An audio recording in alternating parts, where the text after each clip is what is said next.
नमस्कार बंधुवर, कैसे हैं आप सभी लोग। आशा करते हैं आप सभी लोग अच्छे होंगे।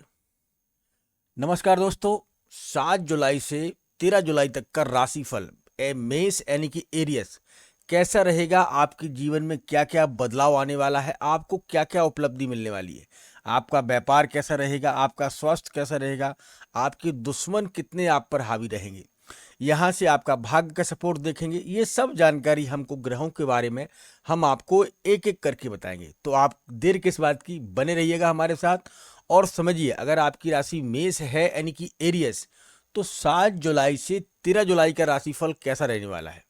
इस सप्ताह जब आपके पास ये वीडियो मिलेगी तो आप अपने बारे में जान सकते हैं। ठीक है, तो शुरुआत करते हैं। तो मैं अपना परिचय दे दूं, मैं हूं आर के पाठक और आप सभी देख रहे हैं हमारा YouTube channel all is well राशिफल। दोस्तों, जहां पर सटीक और 100% श्योर जानकारी दी जाती है।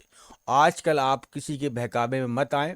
बहुत से लोग एआई से वीडियो बना बना कर डाल रहे हैं यूट्यूब पर और जानकारियां दे रहे हैं, जो कि बहुत ही गलत जानकारियां लोगों को दे रहे हैं। उन्हें पता भी नहीं है कि ग्रह क्या होते हैं, ग्रहों की चाल क्या होती है, समस्या क्या है। वो आपके जीवन में कहीं ना कहीं खिलवाड़ कर रहे हैं। तो आप जरूर देखें। एक ह्यूमन व्यक्ति अगर आपको समझा रहा है, बता रहा है तो ठीक है। अगर एआई के मतलब पर आप जाएंगे तो आपको कभी भी कोई फायदा नहीं मिलेगा। तो विशेषकर ध्यान रखें, वही वीडियो देखें जो 5 स्टार रीडिंग में हो। ठीक है, मेरा कहने का मतलब ये था, आपको बहकाने की का मेरा कोई मूड नहीं था, लेकिन आपको बताना भी बेशक जरूरी था, क्योंकि आप हमारे बिल्कुल भी फ्योर, मैं कहूँगा आप हमारे परिवार की फैमिली का हिस्सा है, इसलिए मैंने आपको बताया। चलो शुरुआत करते हैं। मेष यानी कि एरियस, इस समय जो है दृष्टि कहाँ कहाँ पड़ रही है, कौन सा ग्रह कहाँ पड़ रहा है। देखो, प्रथम भाव की राशि है मेष यानी कि एरियस। इस समय आपके प्रथम भाव लग्न में यहाँ विराजमान है सूर्य। सूर्य क्या है? पराक्रम के देवता है। सूर्य क्या है? अग्नि तत्व के देवता है। जब सूर्य यहाँ आते हैं, और यहाँ कब तक रहेंगे? आपके यहाँ रहेंगे, ये रहेंगे 27 जुलाई तक। 27 जुलाई तक आपके प्रथम भाव यानी कि सूर्य आपके विराजमान रहेंगे। तो सूर्य आप, ये क्या है, आपको एक वैभव और एक आपके अंदर से कोई भी चीज हो, जैसे कि सूर्य जब आते हैं तो आपके अंदर से एक एनर्जी जो है अपने आप निकलना चालू कर देती है। एनर्जी का मतलब होता है कि आप जो भी कार्य कर रहे हैं उसमें आपको डबल एनर्जी प्राप्त होती है। इस समय ये रहेंगे आपको 27 जुलाई तक, आपकी मेष राशि के प्रथम भाव में ही रहेंगे। आपकी ग्रहों की कुंडली के हिसाब से हम बताते हैं। अब हम देख लेते हैं दूसरा भाव है धन भाव। इसे धन भाव कहते हैं। आपके यहाँ कौन विराजमान है? तो यहाँ पर इस समय सीधी सीधी दृष्टि है राहु की बनती हुई दिखाई दे रही है। राहु की दृष्टि बनने से ऐसा नहीं है कि राहु खराब देवता हो। आप लोग मानते हैं, कहते हैं कि राहु खराब है। नहीं, खराब नहीं है। जब राहु की दृष्टि सीधी पड़ती है किसी ग्रह पर और यहाँ कोई ग्रह मौजूद ना होता है, तो राहु अचानक आपको दो प्रकार के लाभ है। एक तो है आप मान सम्मान, एक होता है नीच भाव से। जब राहु है अपना नीच भाव का प्रभाव दिखाता है, तो आपको बहुत गलत तरीकों से भी पैसा कमाने का मौका मिलता है।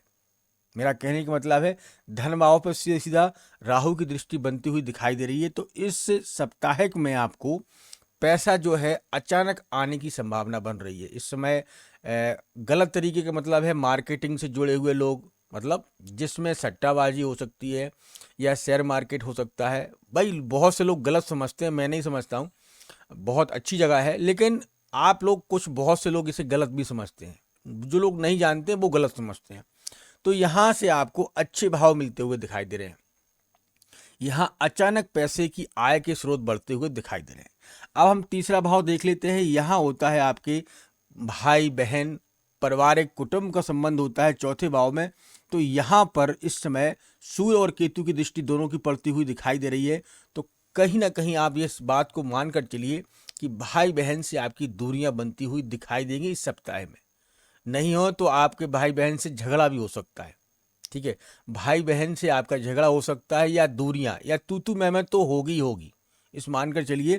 क्योंकि यहाँ जब सूर्य और राहु की दृष्टि बनती है दोनों ग्रहों की, सूर्य और राहु की बनती नहीं है, इस वजह से तीसरे भाव में जहाँ आपका परिवार देखा जाता है, तो यहाँ से ये स्थिति बन रही है कि भाई बहनों में झगड़ा या लड़ाई झगड़े का माहौल बन सकता है। तो इसकी कृपया करके ध्यान रखिएगा, अपनी वाणी पर संयम रखें। इस सप्ताह 7 जुलाई से 13 जुलाई तक अपनी वाणी पर संयम रखें। भाई बहन अगर कुछ कह रहे हैं तो आप शांत रहने की कोशिश करें, या आप वहाँ से उस रास्ते को हट जाएं। ठीक है, ये आप करना है तो आपको जो है झगड़ा से बच सकते हैं। मुंह से मुंह लगाकर आपको बात नहीं करना है। अगर वो जवाब दे रहे हैं, आप भी जवाब देने लगेंगे तो बात बिगड़नी ही बिगड़नी है। आप देखते हैं चौथे भाव में, तो चौथे भाव जो जो माता का घर होता है, आपकी माता पिता, चौथे भाव में चंद्र इस समय मौजूद हैं। चंद्र की दृष्टि सही बन रही है, और चंद्र की दृष्टि बनने से यहाँ माता का सुख प्राप्त होता है, माता का सपोर्ट प्राप्त होता है। माता के स्वास्थ्य में जो, अगर पहले का आप देखिएगा 1-2 महीने से माता का स्वास्थ्य अभी खराब चल रहा था, लेकिन अब माता के स्वास्थ्य में बदलाव आना चालू हो रहा होगा धीरे धीरे करके, क्योंकि चंद्र जो है माता को रिप्रेजेंट करता है। माता मन, चंद्रमा मन का भी कारक होता है और माता का भी होता है। तो माता की तरफ से आपको अच्छे योग बनते हुए दिखाई दे रहे हैं। अब हम देख लेते हैं राहु, मैंने देखा है, सूर्य देखा है, चंद्र देखा है। पंचम भाव, पंचम भाव से आपके संतान के योग, अगर आपको अभी शादी हुई है, 1 साल हुआ है, तो यह योग बता रहा है कि 2025 में ही आपको संतान के योग बन सकते हैं। लेकिन इस समय अगर आपकी संतान कहीं बाहर जा रही है, पढ़ने लिखने के लिए जा रही है, तो बहुत अच्छे योग बन रहे हैं। इस सप्ताह 7 जुलाई से 13 जुलाई के बीच में आपके अच्छे योग बन रहे हैं। बच्चा जाएगा, अच्छा नाम रोशन करके आएगा, और पैसा जो है थोड़ा देर में ही सही, लेकिन अच्छे पोजीशन पर खड़ा होकर अच्छा पैसा कमाएगा। ठीक है, ये संतान का योग बन रहा है, क्योंकि यहाँ पर मंगल देव की खुद दृष्टि बनी हुई है। मंगल जब दृष्टि बनाते हैं तो ये संतान के लिए सुख कारक होता है। अब हम देख ले 6वें भाव, कन्या राशि, यहाँ से कर्ज देखा जाता है। तो भाई साहब, मेष राशि यानी कि एरियस, आपने कर्ज भी ले रखा है, किसी से तो कर्ज ले रखा है, क्योंकि यहाँ पर राहु, केतु और सूर्य, मैं राहु और केतु की बात करूं तो यह 6वें भाव पर पड़ता हुआ दिखाई दे रहा है, जो कि कर्ज की आपकी स्थिति को दर्शा रहा है। कर्ज लिया है, या आपने गाड़ी का लोन ले रखा है, 2 व्हीलर 4 व्हीलर, टीवी, घर का कोई इलेक्ट्रॉनिक सामान लोन पर ले रखा है। झूठ मत बोलना, कमेंट बॉक्स में जरूर लिखना कि हाँ गुरुजी लिया है या नहीं लिया है, क्योंकि यहाँ केतु की दृष्टि बता रहा है कि आप जो लोन लिया है इसे आप समय पर ख़त्म कर दें, अति उत्तम रहेगा। इस समय कुछ हो सकता है कि लोन से संबंधित आपके इशू भी आ सकते हैं, बातचीत भी हो सकती है। तो विशेषकर ध्यान रखें कि समय पर अगर किसी से लिया है तो देना तो पड़ेगा ही, और देना पड़ेगा तो उसको समय पर आप दे दें, जिससे आपकी जो है बीच में वार्तालाप ना हो। कहने का मतलब ये है, क्योंकि केतु की दृष्टि पड़ने से कभी कभी तू मैं होने की संभावना बनती है। अब हम देखते हैं 7वां भाव।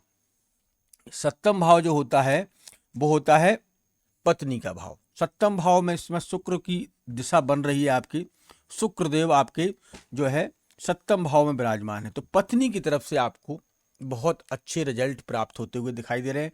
पत्नी की तरफ से सुख मिल रहा है। अगर आप लिविंग में भी हैं, कहीं रिलेशनशिप में भी हैं, या आप अभी आपकी शादी नहीं हुई है और दोनों लोग साथ में रह रहे हैं, तो वहाँ भी मधुर संबंध आपके बनते हुए दिखाई दे रहे हैं। या आपकी जीवन में इस 7 जुलाई से 13 जुलाई के बीच में आपका पार्टनर या कोई ऐसा व्यक्ति आपसे टकरा सकता है, जिससे काफ़ी समय तक आपका एक लव, जो टाइमिंग बोलते हैं ना, वो चलेगा, जिससे आपका जो जीवन है या आपकी जो लाइफ है वो चेंजिंग होने की संभावना बन रही है। ठीक है, ध्यान रखिएगा, थोड़ा खर्च पर ध्यान रखिएगा। ऐसा नहीं है कि ज़्यादा खर्च कर दें तो आपकी फाइनेंस प्रॉब्लम भी बढ़ सकती है। 8वां भाव आयु का भाव होता है। यहाँ गुरु बृहस्पति विराजमान है, तो स्वस्थ आपका, गुरु बृहस्पति है, स्वास्थ्य आपका सही रहेगा। स्वास्थ्य की चिंता, आपको जुकाम खांसी हो सकती है, लेकिन स्वास्थ्य जो है 7 जुलाई से 13 जुलाई तक बहुत अच्छा रहने वाला है। बस थोड़ा खान पीन पर ध्यान रखिएगा, वैसे उत्तम रहेगा। अब हम देखते हैं भाग्य। भाग्य आपका 9वें भाव में है, सीधे सीधा 12वें भाव में जो है शनि बैठे हैं, और शनि और केतु बैठे हैं आपकी 11वें भाव में, इस समय कुंभ राशि में। तो सीधी दृष्टि बनती दिखाई दे रही है। तो आपका भाग्य कर्म भाव है आपका। ठीक है, इस समय शनि की दृष्टि बनी हुई है, शनि की 7.5 ही चल रही है। तो आपका भाग्य जो है इस समय साथ उतना ही देगा जितना आप मेहनत करेंगे। आप भाग्य के भरोसे मत बैठिएगा कि आप भाग्य के भरोसे बैठ जाए कि भगवान अब मुझे देगा तभी मेरा घर का काम चलेगा। ऐसा नहीं है, भाग्य के भरोसे मत बैठिएगा। जहाँ तक है मेहनत करिएगा, मेहनत करेंगे तो भाग्य अगर आप मेहनत करेंगे 70%, तो हाँ 30% आपको आपका भाग्य जो है सपोर्ट देता हुआ दिखाई दे रहा है। ठीक है, तो इस बात का विशेषकर ध्यान रखिए कि अभी आप भाग्य के भरोसे मत बैठे कि हो जाएगा नहीं, कर्म भी करना बेहद ही जरूरी है। अगर आप 70% कर्म करेंगे तो 30% आपका भाग्य आपको सपोर्ट देता हुआ दिखाई दे रहा है। अब देखते हैं आपकी 10वां भाव। यहाँ पिता का भी घर होता है, बिजनेस का भी घर होता है, और यहाँ से आप नौकरी भी देख सकते हैं। तो यहाँ जो है इस समय जो बन रही है, बुध देव की दृष्टि बन रही है। बुध कारक है और बुध वक्री होते हैं या कारक होते हैं। इस समय आपकी कुंडली में कारक हैं, तो कारक क्या है, ग्रह जो है अनुकूल होता है, वक्री खराब होता है ग्रह, लेकिन वो रिजल्ट अगर नीच का वक्री है तो बहुत लाभ देता है।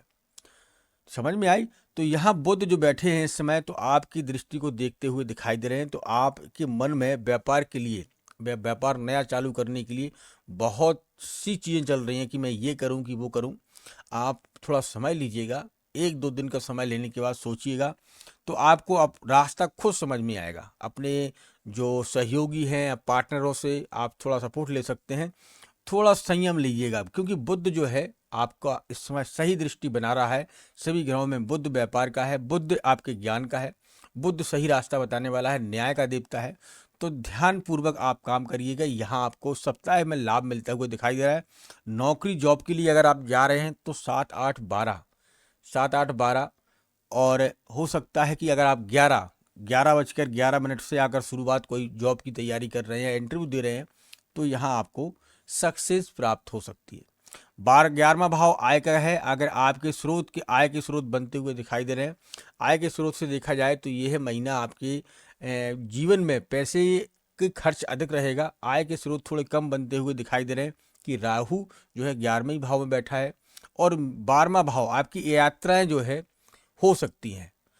यात्राओं पर थोड़ा आप कंट्रोल करिएगा। यहाँ खर्च, क्योंकि 12वां भाव यात्राएं दर्शाता है, 12वां भाव उसमें शनि खुद विराजमान है, तो यात्राओं पर हो सके जितना हो सके अवॉइड करें, टाल दें, तो खर्च की आपकी समस्या को समाप्त हो सकता है। तो दोस्तों ये था 7 जुलाई से 13 जुलाई तक का राशिफल मेष राशि यानी कि एरियस का, और ये सीरीज बाई सीरीज हम लेकर आ रहे हैं मेष से लेकर मीन तक। अगर आपकी राशि मीन है, या आपकी राशि वृश्चिक है, तुला है, मकर है, कुंभ है, सिंह है, तो सीरीज बाई सीरीज आपको समझाने की कोशिश करेंगे और आपको बताने की कोशिश करेंगे।